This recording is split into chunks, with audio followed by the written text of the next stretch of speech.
August 2nd, 1939, Columbia University, New York City. The summer heat clings to the walls of Pupin Hall like a second skin. In a cramped office on the 7th floor, Leo Szilard sits motionless, his fingers pressed together in a cathedral of thought. Through the window, Manhattan stretches out in its pre-war innocence.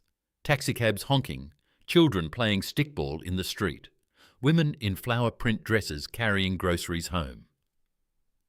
None of them know what Szilard knows. None of them have seen what he's seen in his mind's eye.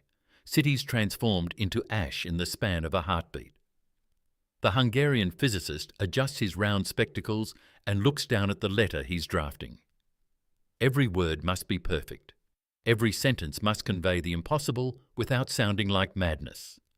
He's trying to convince the President of the United States that mankind now possesses the theoretical knowledge to build a bomb that could obliterate an entire city, a weapon that would make the Great War's artillery barrages look like firecrackers. Szilard knows he needs a name that Roosevelt will recognize, a signature that carries weight beyond the ivory towers of theoretical physics. He needs Albert Einstein. 3 weeks later, on a quiet street in Peconic, Long Island, Szilard arrives at Einstein's summer cottage with fellow physicist Edward Teller. Einstein answers the door in his rumpled clothes, his wild white hair catching the afternoon sun like a halo. They sit in his modest living room, and Szilard explains what they've discovered. Uranium atoms can be split, releasing enormous energy. More critically, this fission produces additional neutrons that can split more atoms, a chain reaction. In the right configuration, with enough purified uranium-235, this chain reaction could become exponential, unstoppable, catastrophic. Einstein's eyes widen behind his thick lenses. Daran habe ich gar nicht gedacht, he mutters in German. I had not thought of that. The letter they draft together is dated August 2nd, 1939. It warns President Franklin Delano Roosevelt that Germany may be developing atomic weapons and that the United States must act first. The letter takes 2 months to reach Roosevelt's desk, delivered by economist Alexander Sachs, who has to wait through 3 meetings before the President will see him. When Roosevelt finally reads it, on October 11, 1939, he summons his aide, General Edwin "Pa" Watson. "Pa," Roosevelt says, tapping the letter with his cigarette holder, "this requires action." But action in the halls of government moves with glacial speed. Committees form, budgets are debated. Scientists submit proposals that bureaucrats struggle to understand. Meanwhile, across the Atlantic, German tanks roll into Poland. Britain and France declare war. The world begins its descent into a conflict that will consume 60 million lives. December the 6th, 1941, the Metallurgical Laboratory, University of Chicago. The day before Pearl Harbor, Enrico Fermi stands before a growing structure in a squash court beneath the university's football stadium. It doesn't look like much, just layers of graphite bricks and uranium pellets stacked with mathematical precision into a shape that will eventually resemble a flattened sphere. Fermi calls it a pile, though his colleagues have started using a new term, reactor. Fermi is a compact man with dark hair and darker eyes that seem to calculate trajectories even when he's looking at you.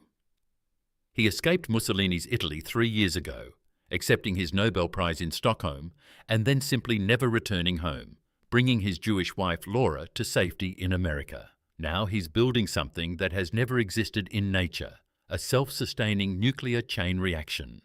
The graphite serves as a moderator, slowing the neutrons that spray out from splitting uranium atoms so they can strike other atoms and continue the reaction. The uranium pellets are spaced precisely. Too far apart and the neutrons escape. Too close and the reaction becomes uncontrollable.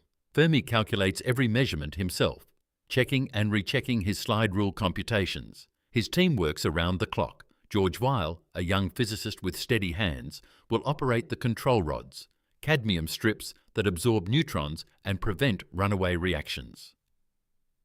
Leona Woods, one of the only women in the program, monitors the instruments that will measure neutron activity. Herbert Anderson, Fermi's longtime collaborator, oversees the construction. ensuring each graphite brick is positioned within millimetres of Fermi's specifications. They work in secret. The university administrators know only that Professor Fermi is conducting classified war research. The football fans who will fill the stadium next fall will have no idea that beneath their feet, humanity is learning to harness the power that fuels the stars. December 7th, 1941.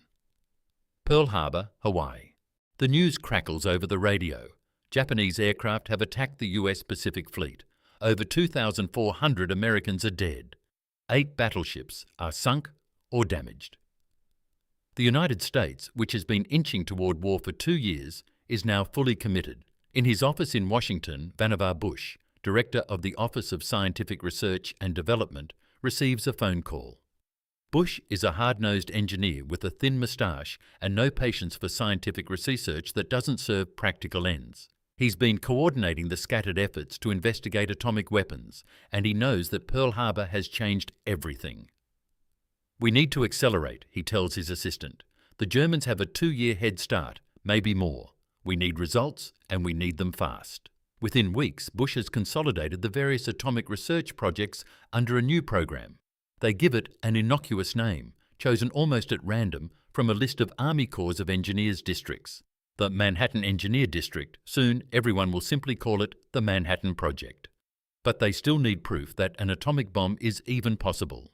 December 2nd, 1942. Stagfield, University of Chicago. The pile is ready.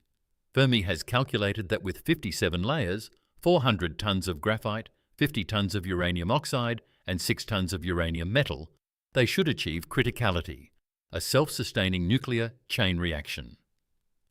21 people gather in the observation area of the squash court, their breath visible in the cold December air.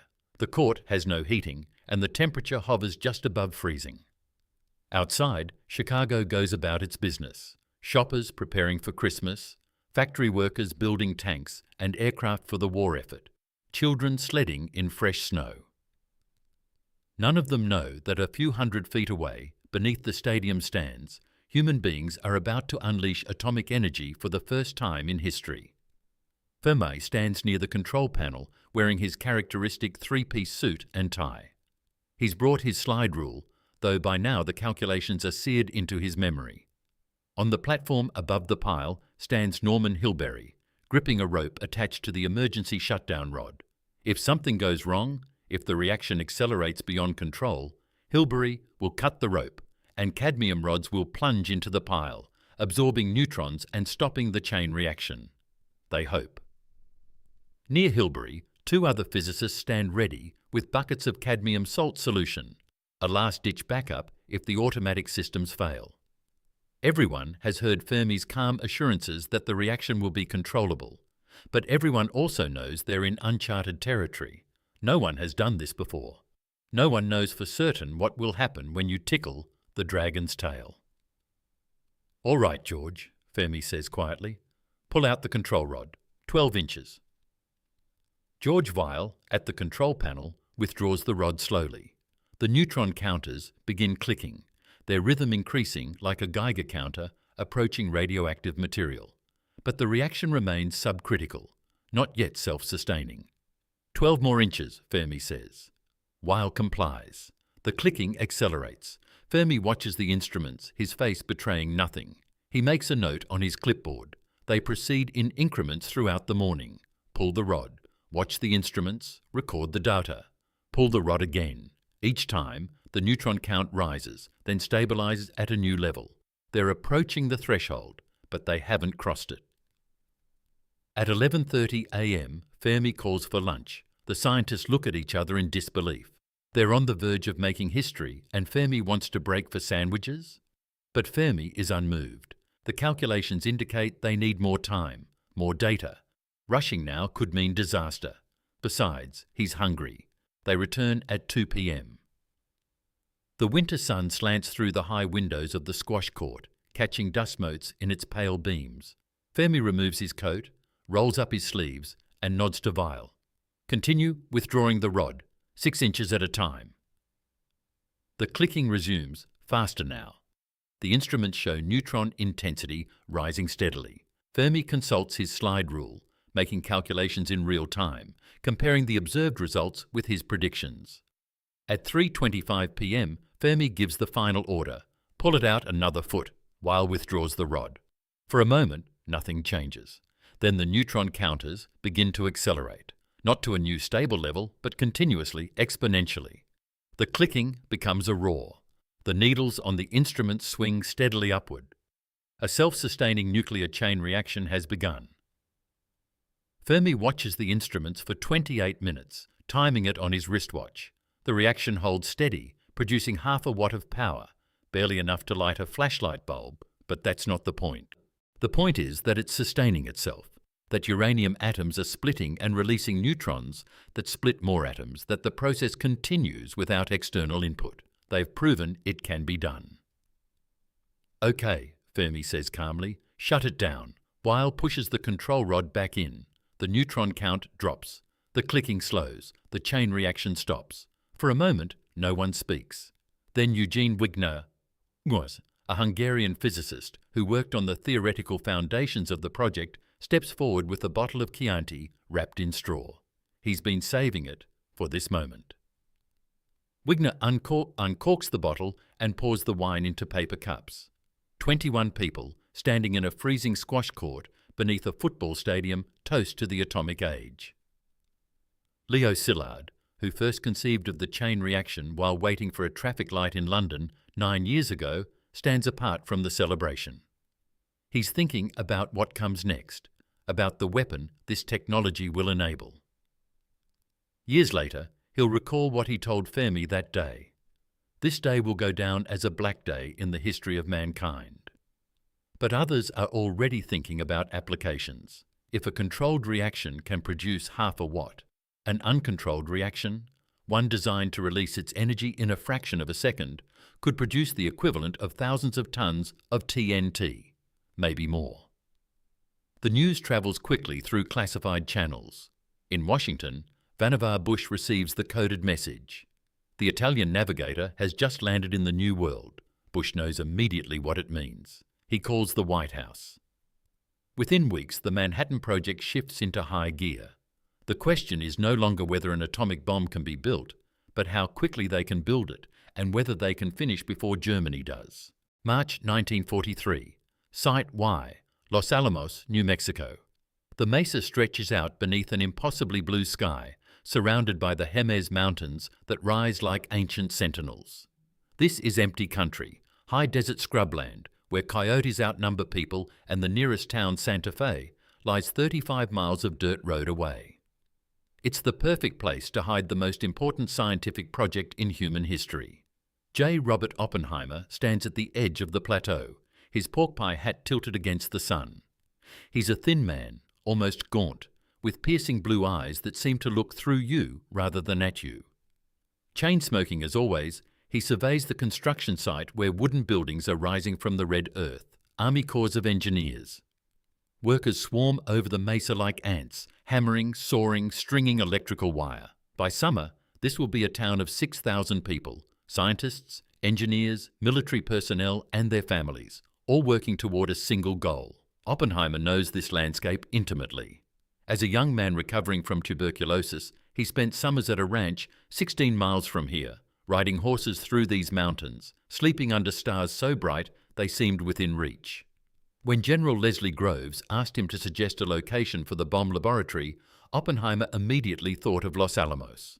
Isolated, defensible. Beautiful enough that brilliant scientists might actually agree to live here. General Groves himself arrives in a cloud of dust, stepping out of an army sedan. Groves is everything Oppenheimer is not. Broad-shouldered, blunt-spoken, a military engineer who built the Pentagon and now oversees the entire Manhattan Project with an iron fist. He wears his uniform like armor and views scientists the way a shepherd views sheep, brilliant but impractical creatures who need constant supervision. Dr. Oppenheimer, Groves says, not bothering with pleasantries, show me where you plan to put the laboratories. They walk together through the construction site, an odd pair, the aesthetic physicist quoting Sanskrit poetry and the pragmatic general who cares only about results. But they share something crucial, an absolute commitment to building the bomb before Germany does. Oppenheimer points to where different buildings will house different research groups. The theoretical division will work here under Hans Bethe. The experimental physics groups there will need separation, physical and operational, between the work on the uranium bomb and the plutonium bomb. Groves nods. They're pursuing two parallel designs because no one knows which will work. The uranium bomb, nicknamed Little Boy, will use uranium-235, separated atom by atom from natural uranium at massive facilities in Oak Ridge, Tennessee. The plutonium bomb, Fat Man, will use plutonium-239, a man-made element that doesn't exist in nature, bred in nuclear reactors at Hanford, Washington. What about security, Groves asks. Can we keep this place secret? Oppenheimer's smile is thin. General, we're about to bring together the greatest scientific minds in America and tell them they can't publish their research, can't tell their families what they're working on, can't even say where they live. We'll see how long that lasts. May 1943. Oak Ridge, Tennessee. The valleys of eastern Tennessee are being transformed into the world's largest industrial complex. Where farms and small towns once stood, massive buildings now rise from the red clay, structures so large they dwarf anything in American industry. The K-25 plant, designed to separate uranium-235 through gaseous diffusion, will be half a mile long when completed. The Y-12 electromagnetic separation plant already employs thousands of workers, most of whom have no idea what they're building. In the Y-12 control room, young women sit at panels watching dials and adjusting knobs. They're called Calitron girls, operating electromagnetic separators that look like massive racetracks bent into U-shapes. Inside these machines, uranium hexafluoride gas is ionized and sent through powerful magnetic fields. The lighter uranium-235 atoms curve slightly more than the heavier uranium-238 atoms, allowing the isotopes to be collected separately. The process is staggeringly inefficient. Natural uranium contains only 0.7% uranium-235. The rest is uranium-238, which won't sustain a chain reaction. To build a bomb, they need uranium enriched to more than 80% U-235. Each calitron processes only milligrams per day. They'll need pounds, maybe tens of pounds. Mary Lowe adjusts a dial on her panel, watching the needle swing into the green zone. She's 19 years old, recruited from a local high school with good math grades. The foreman told her to keep the needle between these two lines. No one told her why. No one told her she's helping separate the material for an atomic bomb. Beside her, dozens of other young women perform similar tasks, monitoring temperatures, adjusting currents, recording readings in logbooks. They work in shifts around the clock. The hum of the calitrons never stops, a deep thrumming vibration that rattles your bones if you stand too close. In the administrative offices, engineers struggle with constant breakdowns. The massive electromagnets require copper windings, but copper is critically short in wartime. Someone has the audacious idea to borrow silver from the US Treasury, 14,700 tons of it, to use as electrical conductors instead. When the Treasury official asks how much they need, the Manhattan Project liaison responds, tons. The official replies icily, in the Treasury, we measure silver in troy ounces are ounces. Nevertheless, the silver arrives. Massive bars are melted down, drawn into wire, wound into coils. The calitrons operate with silver-wound magnets worth billions of dollars, separating uranium atom by atom. July 1943. Hanford, Washington. On the banks of the Columbia River, in the empty scrubland of eastern Washington, construction crews build plutonium production reactors. These aren't small experimental piles like Fermi's Chicago reactor. These are industrial monsters, designed to irradiate tons of uranium and transmute it into plutonium-239. The B reactor, the first to be completed, is a concrete cube 40 feet on each side, containing 2004 aluminum tubes running through 1,200 tons of graphite. Uranium slugs will be loaded into these tubes. Neutrons from fission will strike uranium-238 atoms, converting them into neptunium-239, which decays into plutonium-239. River water will flow through the reactor to cool it, preventing meltdown. The engineering challenges are immense. No one has ever built a reactor this powerful. Fermi's Chicago pile produced half a watt. The Hanford reactors will produce 250 million watts. The heat is enormous. If the cooling system fails, the uranium will melt through the graphite, possibly triggering a runaway reaction. Enrico Fermi arrives to oversee the startup of B reactor in September 1944. He's confident in his calculations, but there's always the unknown. On September 26th at 11 p.m, the reactor goes critical for the first time. Power rises steadily. Everything proceeds according to plan. Then, mysteriously, the power begins to drop. Over the next few hours, the reactor shuts itself down. Fermi checks his calculations. Everything should work. They restart the reactor. It runs for a few hours, then shuts down again. Fermi realizes what's happening. Xenon-135, a fission product that absorbs neutrons, is building up in the fuel. It's a poison, choking off the chain reaction. This is a phenomenon no one predicted because no reactor has ever run at this power level for this long. The solution is counterintuitive. Add more uranium. More fission means more neutrons to overwhelm the xenon poisoning. Fortunately, the reactor was designed with extra capacity, not because anyone anticipated this specific problem, but because DuPont engineers insisted on safety margins. Fermi calls it DuPont's conservative engineering. The DuPont engineers, in turn, credit Fermi's fundamental understanding of the physics. Within days, the reactor stabilizes at full power. Plutonium begins to accumulate in the uranium fuel. When the fuel is sufficiently irradiated, it will be pushed out of the reactor into deep pools of water, allowed to cool for weeks, then shipped to chemical separation facilities where plutonium will be extracted using processes so corrosive and radioactive that workers operate the equipment with remote manipulators from behind thick concrete walls. December 1943, Los Alamos, New Mexico.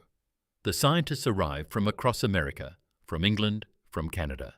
They come with their families, their belongings packed into trunks, often with no idea where they're going until they arrive.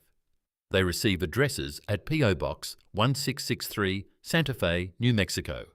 Their driver's licenses list their location as Rural Route, Santa Fe. Their children will be born at a hospital whose official address doesn't exist. Hans Bether, a German Jewish refugee who escaped the Nazis, heads the theoretical division. At 37, he has an encyclopedic knowledge of nuclear physics and can perform complex calculations in his head faster than most physicists can with pencil and paper. His job is to figure out exactly how to make an atomic bomb explode with maximum efficiency. The principle is simple. Bring together enough fissile material, uranium-235 or plutonium-239, in the right geometry, and a chain reaction will occur. In a reactor, you want the chain reaction controlled, releasing energy steadily. In a bomb, you want it uncontrolled, releasing all the energy in a microsecond. The challenge is preventing premature detonation. If the fissile material comes together too slowly, it will begin fissioning before reaching optimal configuration. The energy released will blow the material apart before most of the atoms have fissioned, a fizzle instead of an explosion. For the uranium bomb, little boy, the solution is relatively straightforward: the gun design. 2 pieces of uranium-235, each subcritical, too small to sustain a chain reaction, will be fired together at high speed using a modified artillery gun barrel. When they combine, they'll form a supercritical mass, and the chain reaction will proceed so quickly that the explosion happens before the material can blow apart. But plutonium presents a problem. In April 1944, the first samples arrive from Hanford, and physicist Emilio Segre makes a troubling discovery. Reactor-produced plutonium contains not just plutonium-239, but also plutonium-240, created when Pu-239 absorbs an extra neutron. Plutonium-240 undergoes spontaneous fission, releasing neutrons randomly. Seth Neddermeyer, a quiet, methodical physicist, brings the bad news to Oppenheimer. The gun design won't work for plutonium. The spontaneous neutrons from Pu-240 will initiate the chain reaction while the two pieces are still coming together, causing a fizzle. They need a faster assembly method, much faster. Neddermeyer proposes implosion. Surround a sphere of plutonium with conventional explosives. When the explosives detonate, they'll compress the plutonium inward, increasing its density until it becomes supercritical. The compression happens in microseconds, fast enough that even with spontaneous neutrons, the bomb will achieve a full-scale nuclear explosion. The problem? No one knows how to make implosion work. Conventional explosives don't compress uniformly. They create jets and asymmetries that would tear the plutonium apart instead of compressing it smoothly. Making spherical implosion work requires solving problems in hydrodynamics, explosive lenses, and precision timing that have never been attempted. Oppenheimer calls in more experts. George Kistiakovsky, a Ukrainian-born chemist who's an expert in explosives, arrives to head the implosion program. He's abrasive, impatient, and utterly brilliant. When he examines Neddermeyer's initial designs, he's skeptical. You want to compress a metal sphere to twice its normal density using conventional explosives? Kistiakovsky shakes his head. This is either genius or insanity. Throughout 1944, the implosion team conducts hundreds of tests. They develop explosive lenses, blocks of fast and slow explosives arranged in precise geometries to shape the detonation wave.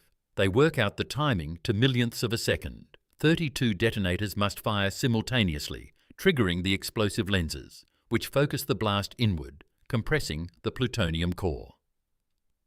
John von Neumann, a Hungarian mathematician whose intellect intimidates even the brilliant physicists at Los Alamos, applies his knowledge of shock waves and fluid dynamics to the problem. He models the implosion using differential equations that would require years to solve by hand. So he uses mechanical calculators and teams of human computers, mostly women with strong mathematical backgrounds, to crunch the numbers. The work is exhausting, frustrating, and often disheartening. Tests fail. Designs don't work. Tempers flare in technical meetings. Oppenheimer moves between the groups, smoking constantly, offering encouragement, suggestions, occasional admonishments. He has a gift for understanding each scientist's work and seeing how it fits into the larger puzzle. April 1945, Los Alamos, New Mexico. News arrives that changes everything. President Franklin Roosevelt is dead. Vice President Harry Truman is now Commander-in-Chief. Within hours of taking office, Secretary of War Henry Stimson briefs Truman on the Manhattan Project. Truman is stunned. As a senator, even as vice president, he knew nothing about the atomic bomb program. Now he's told that the United States has spent $2 billion, more than the entire cost of the Panama Canal, building a weapon that may or may not work, and that this weapon could end the war with Japan or plunge the world into an arms race that makes the current conflict look tame. At Los Alamos, the scientists barely pause. They're too close to completion. The uranium for Little Boy is accumulating at Oak Ridge, separated milligram by milligram. The plutonium for Fat Man is being produced at Hanford and chemically separated into metal buttons. Both bombs are nearing reality. But there's a growing recognition that they need to test the implosion design. The gun-type uranium bomb is straightforward enough that they're confident it will work, so confident that they plan to use it without testing. But implosion is complex, uncertain, unprecedented. They need to know if it works before using it in combat. Oppenheimer approves preparations for a test. They'll detonate a plutonium implosion device in the desert, measure its yield, and assess whether the design is viable. The test will be the culmination of 3 years of work, $2 billion in spending, and the efforts of more than 130,000 people spread across secret facilities nationwide. They need a test site. Oppenheimer and Groves select a remote stretch of desert in southern New Mexico, part of the Alamogordo bombing range. It's called Jornada del Muerto, Journey of the Dead Man, named by Spanish conquistadors who crossed this wasteland 4 centuries ago. In May 1945, construction begins on the test site. Engineers erect a 100-foot steel tower to hold the bomb. They build bunkers for observation, equipped with instruments to measure the blast, radiation and heat. They set up cameras, high-speed cameras that can capture the first milliseconds of the explosion, regular cameras for documentation, spectrographic cameras to analyse the light. The test receives a code name. Trinity, July 12, 1945, Los Alamos, New Mexico. The plutonium core, nicknamed the Gadget, is complete. It's a sphere about the size of a softball, weighing 13 pounds, warm to the touch from its own radioactivity. This sphere contains more concentrated scientific effort than any object in human history. Handle it wrong, bring 2 pieces together too quickly, and it could go critical, killing everyone in the room. Louis Slotin, a Canadian physicist known for his steady hands and reckless courage, supervises the core's insertion into the implosion assembly. The assembly looks like a massive metal pumpkin, layers of explosives, tampers, and initiators surrounding the hollow space where the core will sit. Slotin and his team work with infinite care. The core fits into a cylindrical plug of natural uranium called the tamper, which will reflect neutrons back into the core during the explosion, increasing efficiency. The tamper fits inside an aluminum shell. The shell sits at the centre of the explosive lenses, 32 precisely shaped blocks of fast and slow explosives. Every connection, every wire, every detonator is checked and rechecked. A single failure could mean a fizzle instead of an explosion.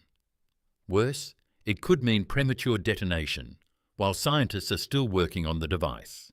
By July 13th, the gadget is fully assembled. It weighs nearly 10,000 pounds, mostly explosives and tamper, with the precious plutonium core at its heart.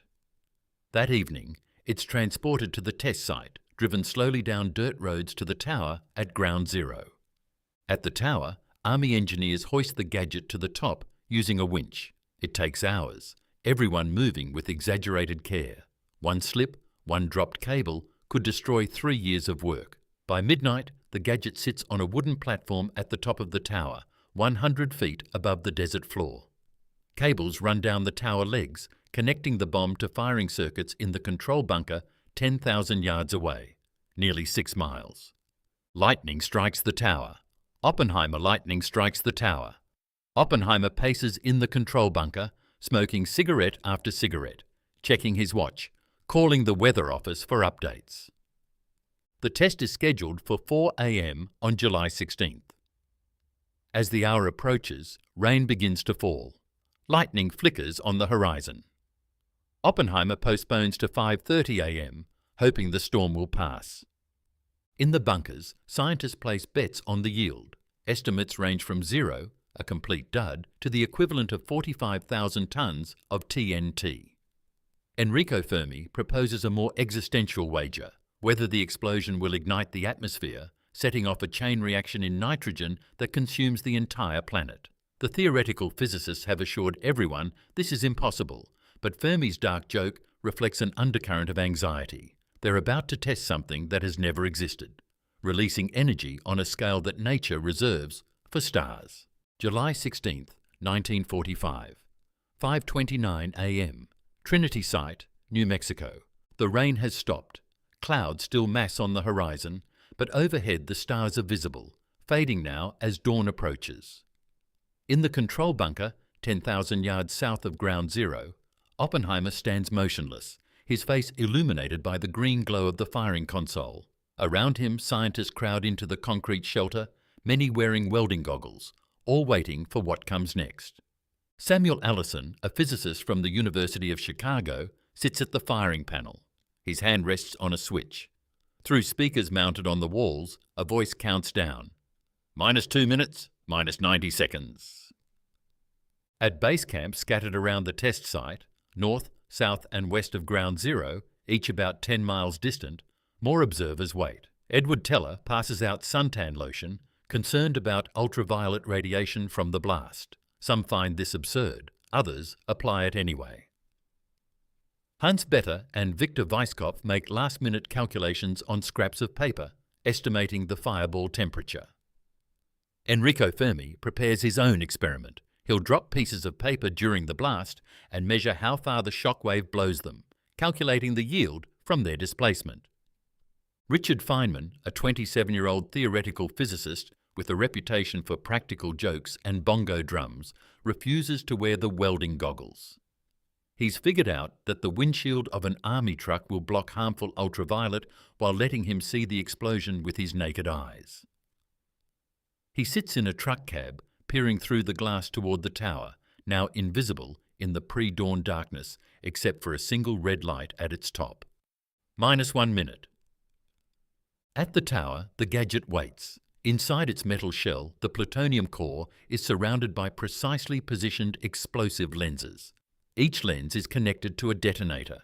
The 32 detonators are wired to fire simultaneously, within millionths of a second of each other. When they fire, the explosive lenses will focus their blast inward, compressing the plutonium sphere. As the plutonium compresses, its density will increase. At normal density, the sphere is subcritical, too small for a chain reaction. But compressed to twice its normal density, it becomes supercritical. Neutrons released by fission will strike other plutonium atoms before escaping, triggering more fissions. The reaction will double every generation. 1 fission becomes 2, 2 become 4, 4 become 8, exponentially accelerating until most of the plutonium has fissioned. All of this will happen in less than a microsecond, -30 seconds. Oppenheimer grips the wooden post supporting the bunker roof. His knuckles are white. He's barely slept in 3 days, sustained by coffee and cigarettes. Every calculation has been checked and rechecked. Every component has been tested, but this is the first time all the pieces come together. This is the moment when theory becomes reality, when mathematics transforms into physics, when 3 years of work either validates or collapses. -10 seconds. The countdown echoes across the desert, broadcast to all the observation posts. Men press welding goggles to their faces. Some lie flat on the ground. Some turn away, planning to watch the reflection in the mountains rather than face the blast directly. 5, 4, 3, 2, 1. Samuel Allison closes the switch. Electrical current races through cables to the tower. The firing circuits trigger. 32 detonators fire with perfect synchronization. The explosive lenses ignite. For 1/10,000,000th of a second, nothing visible happens. The explosives compress the plutonium. The density rises. The core becomes supercritical. Neutrons begin splitting atoms. Then the desert becomes the sun. The explosion is silent at first. Light travels faster than sound. A point of white brilliance appears above the tower, so bright it seems to have physical weight, so intense that even through closed eyelids, even through welding goggles, even facing away, every observer sees it. The darkness of night transforms instantly into something brighter than noon. Mountains 30 miles away cast sharp shadows. The light is searing, fundamental, beyond any colour in normal human experience. The point expands into a sphere. The sphere grows, its surface roiling with colours, purple, green, orange, gold, as different elements in the tower and ground vaporize and emit their characteristic spectra. The fireball climbs, drawing material from the ground, creating a column of superheated air and debris. The top mushrooms outward as it rises, the cooler air at altitude causing the hot gases to spread horizontally. At base camp, 10 miles south, Isidore Rabi watches through dark glasses. He's a Nobel laureate physicist, one of Oppenheimer's closest friends.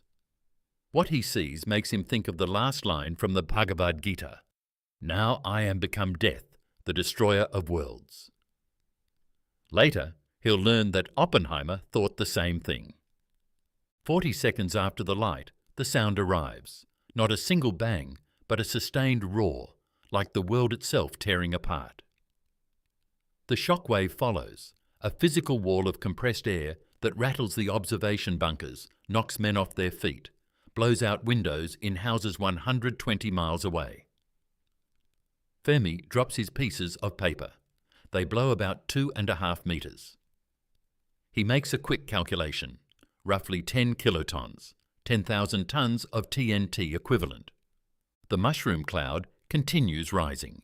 It reaches 25,000 feet, punching through the cloud layer.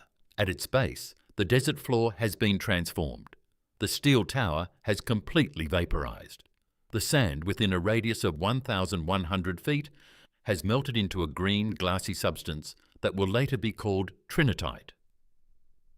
The heat at ground zero exceeded 10,000 degrees Fahrenheit, hotter than the surface of the sun. In the control bunker, men begin to cheer. They slap each other on the back, shake hands, pass around flasks. They've done it. The implosion design works. The theoretical calculations were correct. 3 years of 18-hour days of frustration and setbacks and impossible problems have culminated in this, a successful atomic explosion. But Oppenheimer doesn't cheer. He stands apart, watching the cloud continue to rise, his face unreadable. Kenneth Bainbridge, the physicist who directed the test preparations, approaches him. "Now we are all sons of bitches," Bainbridge says quietly. Oppenheimer nods. He knows what this means. They've proven the bomb works. Now it will be used. Somewhere, probably Japan, probably soon, cities will experience what this desert just experienced. Except it won't be an empty desert. It will be people, hundreds of thousands of people. General Groves arrives from his observation post. He's grinning, jubilant. "Dr. Oppenheimer, my congratulations. The project is a success." They shake hands. Groves immediately thinks about how to inform Washington. President Truman is currently at the Potsdam Conference in Germany, meeting with Churchill and Stalin. Groves composes a coded message. Doctor has just returned most enthusiastic and confident that the little boy is as husky as his big brother. The message reaches Truman on July 17th. He's been negotiating with Stalin about the Soviet Union's entry into the Pacific War, needing Soviet help to invade Japan. But now, reading Groves' message and the detailed technical reports that follow, Truman realizes the United States possesses a weapon that could end the war without Soviet assistance. At Potsdam, Truman's demeanor changes. He becomes more assertive with Stalin, less willing to make concessions.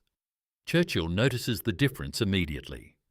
When Truman casually mentions to Stalin that America has developed a new weapon of unusual destructive force, Stalin barely reacts. He says he hopes America will use it well against Japan. Truman doesn't know that Stalin already knows about the atomic bomb. Soviet intelligence has penetrated the Manhattan Project at multiple levels.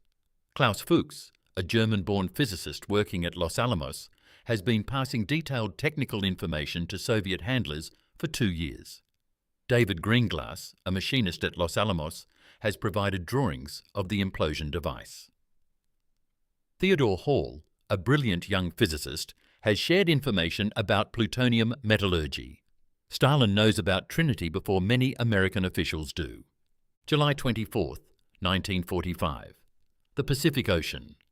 The USS Indianapolis cuts through the swells, making top speed toward the island of Tinian in the Mariana Islands. In her hold, in a special climate-controlled compartment guarded by armed Marines, sits a lead bucket containing uranium-235. This is the projectile for Little Boy, the uranium gun-type bomb. It represents a substantial fraction of all the enriched uranium the United States has produced. The ship's captain, Charles McVeigh, knows he's carrying something important, but not what. The Marines guarding the compartment don't know. Even most of the Manhattan Project personnel who loaded the cargo don't know exactly what it is. The security is absolute. On Tinian, the 509th Composite Group waits. This is a specialized Army Air Forces unit, trained for one purpose, delivering atomic bombs. They fly B-29 Superfortresses, the largest bombers in the American arsenal, modified to carry the bulky atomic weapons. For months, they've been practicing with inert bombs called pumpkins. shaped and weighted to match Little Boy and Fat Man, but filled with conventional explosives. Colonel Paul Tibbets commands the 509th. He's a pilot's pilot with thousands of hours in B-29s, cool under pressure, meticulous in planning. He knows about the atomic bombs. He knows his crew will deliver them. He doesn't know exactly when, but he knows it soon. The Indianapolis arrives at Tinian on July 26th and unloads her cargo. 3 days later, on her return voyage, she's torpedoed by a Japanese submarine. The ship sinks in 12 minutes. Of 1,196 crew members, only 316 survive, the rest dying from drowning, exposure or shark attacks during 5 days in the water before rescue arrives. It's one of the worst naval disasters in US history. If the Indianapolis had been sunk a week earlier, the Little Boy uranium would be lying at the bottom of the Pacific Ocean. July 26, 1945. Potsdam, Germany. The Potsdam Declaration is issued. The United States, Great Britain and China demand Japan's unconditional surrender. The declaration promises that Japan will not be destroyed as a nation, but it's firm. The alternative for Japan is prompt and utter destruction. The declaration doesn't mention the atomic bomb specifically. That detail remains classified, but Truman and his advisors know what prompt and utter destruction means. They have 2 atomic bombs nearly ready for deployment. Little Boy, now on Tinian, and Fat Man, whose plutonium core is being prepared at Los Alamos. In Tokyo, the Japanese government debates how to respond. The military faction wants to fight to the last man, defending the home islands in a campaign they call Ketsugo, decisive operation. They have fortified beaches, trained civilians to fight with bamboo spears, prepared kamikaze aircraft and boats. Casualty estimates for an Allied invasion of Japan range into the millions, American and Japanese combined. The civilian government faction, led by Foreign Minister Shigenori Togo, seeks a negotiated peace. They hope to use the Soviet Union as a mediator. What they don't know is that Stalin has already agreed at Potsdam to declare war on Japan by mid-August. The Soviets are massing troops on the Manchurian border, preparing to invade. On July 28th, Japanese Prime Minister Kantaro Suzuki publicly rejects the Potsdam Declaration, using the word mokusatsu, which can mean ignore or treat with silent contempt, depending on interpretation. Whether Suzuki intended complete rejection or was trying to buy time for further discussion becomes a matter of historical debate. But to American observers, the message is clear. Japan refuses to surrender. President Truman authorizes the use of atomic bombs against Japan, July 31st, 1945. Tinian Island. The Little Boy bomb is fully assembled. It's 10 feet long, 29 inches in diameter, weighs 9,700 pounds. Inside its steel casing, a uranium projectile sits at one end of a gun barrel and a uranium target sits at the other end. When the bomb is dropped, barometric sensors will detect the proper altitude, about 1,900 feet above the target. At that altitude, conventional explosives will fire the projectile down the barrel at high speed. It will slam into the target. The 2 pieces of uranium-235 will combine into a supercritical mass. Then the chain reaction will begin. Colonel Tibbets selects his crew for the mission. The pilot will be Tibbets himself. Robert Lewis will be co-pilot. Theodore Dutch Van Kirk will navigate. Thomas Ferriby will operate the Norden bomb site. Morris Jepson, a weapons specialist, will arm the bomb during flight. Navy Captain William Deke Parsons, the weaponeer who supervised Little Boy's design, will fly along to complete the final assembly in the air, a safety measure in case the B-29 crashes during takeoff. The aircraft is a B-29 Superfortress that Tibbets' mother's name painted on the nose, Enola Gay. The target list has been carefully selected. The cities must be militarily significant but relatively undamaged by conventional bombing. The military wants to assess the atomic bomb's destructive power without confusion from previous damage. Kyoto was initially on the list, but Secretary of War Stimson personally removed it, recognizing Kyoto's cultural importance. The final target list includes Hiroshima, Kokura, Niigata, and Nagasaki. Hiroshima is the primary target. It's a city of about 350,000 people, a major port and military headquarters. The city sits on a flat river delta surrounded by hills, a geography that will focus and reflect the blast, maximising destruction. Weather reconnaissance aircraft report that August 6th will have clear skies over the targets. The mission is scheduled for that date. August 5th, 1945, Tinian Island. Evening.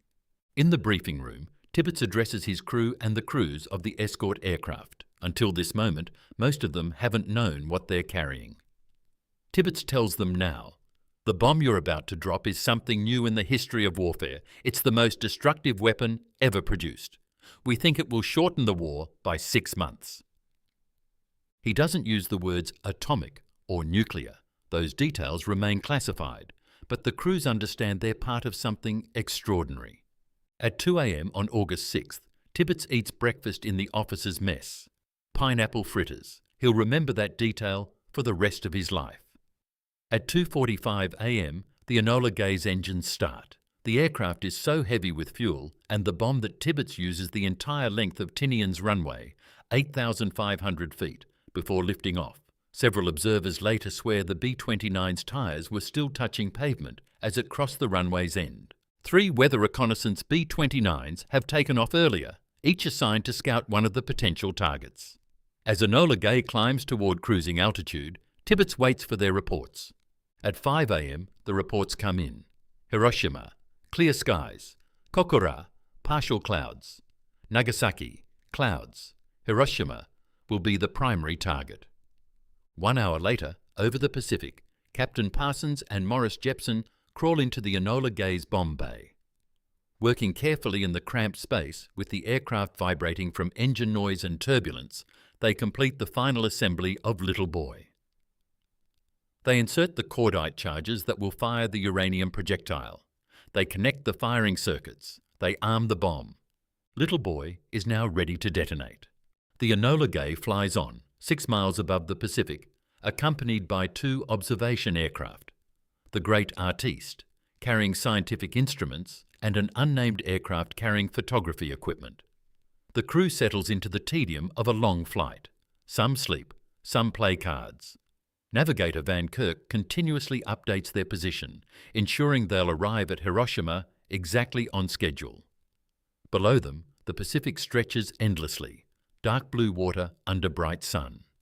They're flying toward Japan, toward the city of Hiroshima, toward a moment that will divide human history into before and after. In the bomb bay, Little Boy waits. 54 kilograms of uranium, 235, concentrated through years of effort and billions of dollars of investment. Enough to kill a city. August 6, 1945, 7:09 a.m. Hiroshima, Japan. The morning is already warm. It will be a hot day, the kind where the humidity rises from the rivers that branch through Hiroshima like arteries. The city is waking slowly. Factory workers head to their shifts. School children prepare for their day, many of them scheduled for outdoor labour, clearing fire breaks, demolishing buildings to create open spaces that might stop fires if American bombers come.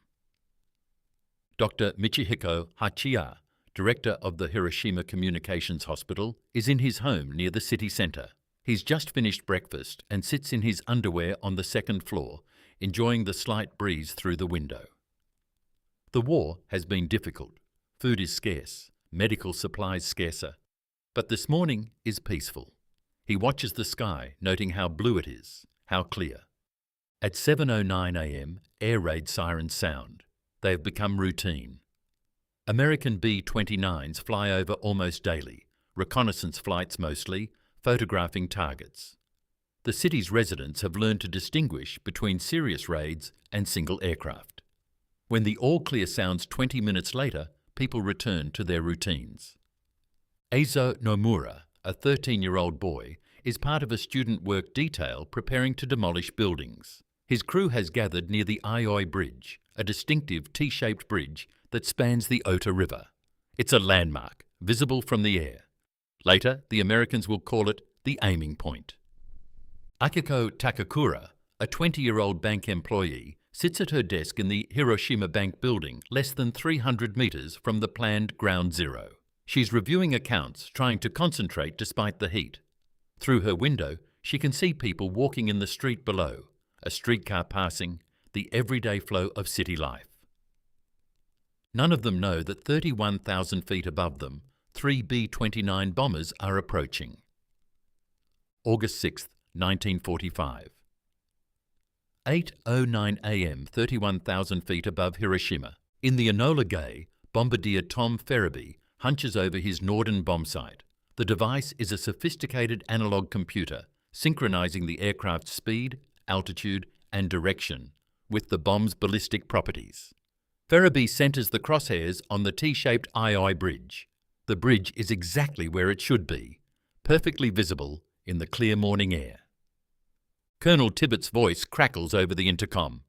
"We're on our bombing run. Acknowledge when ready." The crew responds one by one. Everyone knows their role. In the back of the aircraft, tail gunner Bob Caron adjusts his position, ready to photograph the explosion. Morris Jepson makes a final check of Little Boy's arming circuits, all green lights. At 8:15 a.m. and 17 seconds, Tom Ferriby presses the release button. Little Boy drops from the bomb bay. It weighs nearly 5 tons. In the first second, it falls 16 feet. Gravity accelerates it downward at 32 feet per second squared. The bomb is painted a dark green, almost black, with yellow and black nose markings. Fins at the rear stabilise its descent. Inside the bomb, barometric sensors measure air pressure, calculating altitude. The bomb is preset to detonate at 1,900 feet above the ground, high enough that the blast wave will reflect off the ground and reinforce the direct blast, maximising destruction.